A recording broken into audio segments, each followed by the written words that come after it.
रामजी लाल के मंदिर वाले बयान पर संग्राम मच गया है। मंदिर वाले बयान पर टिक गए हैं एसपी सांसद रामजी सुमन। कह रहे हैं मैंने कुछ भी गलत नहीं बोला, जो कहा वो तथ्यों पर आधारित है, ये रामजी सुमन का कहना है। आपको बता दें, मंदिर वाले बयान पर अडिग हैं एसपी नेता रामजी लाल सुमन। कह रहे हैं मैंने कुछ भी गलत नहीं बोला है, किसी को आपत्ति है तो दो दो हाथ करने के लिए तैयार है, जो कहा है वो तथ्यों के आधार पर कहा है।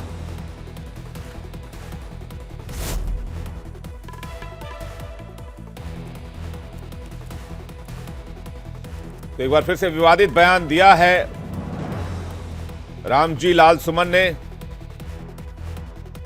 राज्यसभा के सदस्य हैं। इसके अलावा उन्होंने कहा कि मुसलमान में बाबर का तो तुम में किसका डीएनए। बात डीएनए की हो रही।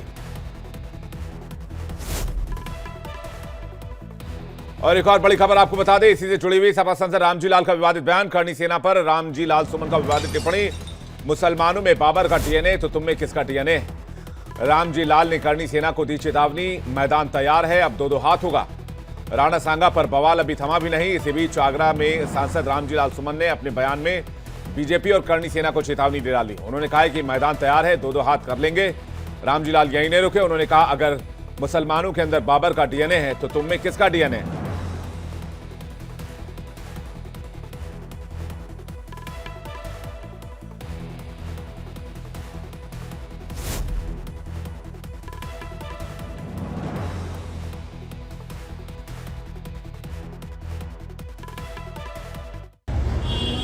अगर तुम ये कहोगे कि हर मस्जिद के नीचे एक मंदिर है, तो फिर हमें ये कहना पड़ेगा कि हर मंदिर के नीचे एक बौद्ध मठ है और तुम उन्हें जब तुम बाबर को कहोगे कि ये मुसलमान बाबर का डीएनए है, तो तुम्हें किसका डीएनए होगा? कोई तो रायता फैला हुआ है। तो सामाजिक सद्भाव के पक्षधर है। हम चाहते हैं कि हमारी राय से कोई नाइतफाकी करता है, असहमत है, तो असहमति का हमारे देश में तरीका है विरोध करने का। संविधान है, कानून है, तो कानून का सहारा ले। हिंसा तबाही देती है, हिंसक वातावरण बनना किसी भी कीमत पर ठीक नहीं है। कई ऐतिहासिक संदर्भ जो मुझे मिल जाता है उसका मैं जिक्र कर देता हूँ। 19 तारीख को समाजवादी पार्टी के राष्ट्रीय अध्यक्ष श्री अखिलेश यादव जी हमारे यहाँ आएंगे। उनसे बातचीत करके भविष्य की रणनीति तय की जाएगी। जहां तक संघर्ष का सवाल है, राजनीतिक पार्टियों में वैचारिक संघर्ष होता है, तोप और तलवार का संघर्ष नहीं होता।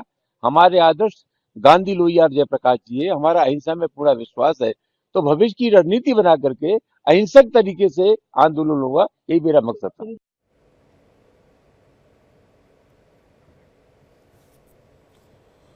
हमारे साथ अखंड प्रताप शाही जोड़ रहे हैं इस वक्त, हमारे संवाददाता, सीधे उनके पास चलते हैं।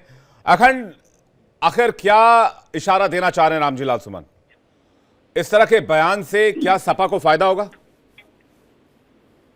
देखिए, इस पूरे बयान से इतना तो साफ है कि अब ये मामला शांत होने वाला नहीं दिख रहा है और इस मामले को हवा देना चाहती है अखिलेश यादव और उनकी पार्टी यानी समाजवादी पार्टी।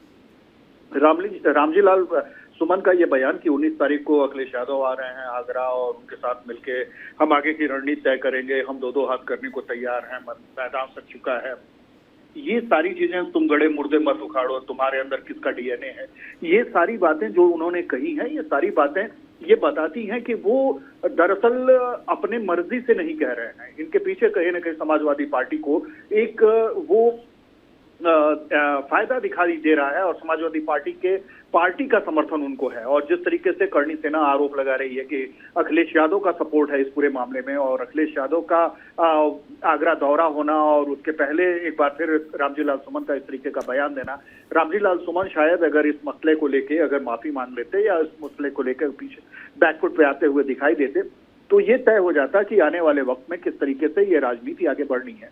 लेकिन अब ये तय हो गया है कि इस पूरे मामले में समाजवादी पार्टी का पूरा समर्थन है उनको और समाजवादी पार्टी दरअसल शायद इस तरीके से देखना चाहती है कि इसे दलित बनाम सवर्ण का मामला खड़ा किया जा सकता है। शायद ऐसी सोच समाजवादी पार्टी की। ये प्रयोग वैसे अखंड बहुत पुराना हो चुका है।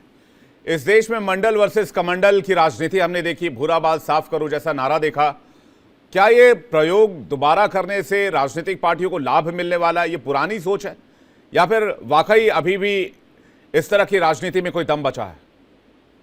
देखिए, जो भी क्षेत्रीय पार्टियों का पूरा वजूद ही इन्हीं सब मुद्दों को लेके होता है, चाहे वो आरजेडी का रहा हो बिहार में या फिर उत्तर प्रदेश में समाजवादी पार्टी का। समाजवादी पार्टी चूंकि अब पीडीए के साथ आगे बढ़ती हुई दिखाई दे रही है और ये भी तय है कि आने वाले वक्त में यानी 2027 में शायद ही समाजवादी पार्टी और कांग्रेस एक बैनर तले, जैसा कि 2024 के लोकसभा चुनाव में हुआ था, उस तरीके से गठबंधन के साथ चुनाव मैदान में उतरे। तो ऐसे में समाजवादी पार्टी ये मैसेज देने की कोशिश में है कि उसके साथ ओबीसी उसके हैं, जो माइनस यादव जो ओबीसी हैं वो भी उसके साथ आ चुके हैं, मुस्लिम वोटर उसके साथ खड़े हैं, कांग्रेस के साथ न जाने पाए इसलिए दलित भी उनके साथ खड़े हैं और बीजेपी से दलित को तोड़ पाने में वो कामयाब हो जाएंगे। तो एक मैसेज देने की कोशिश हो रही है और दरअसल ये सारी चीजें प्रयोगशाला में हैं और उसी तरीके से इसको आजमाने की कोशिश की जा रही है।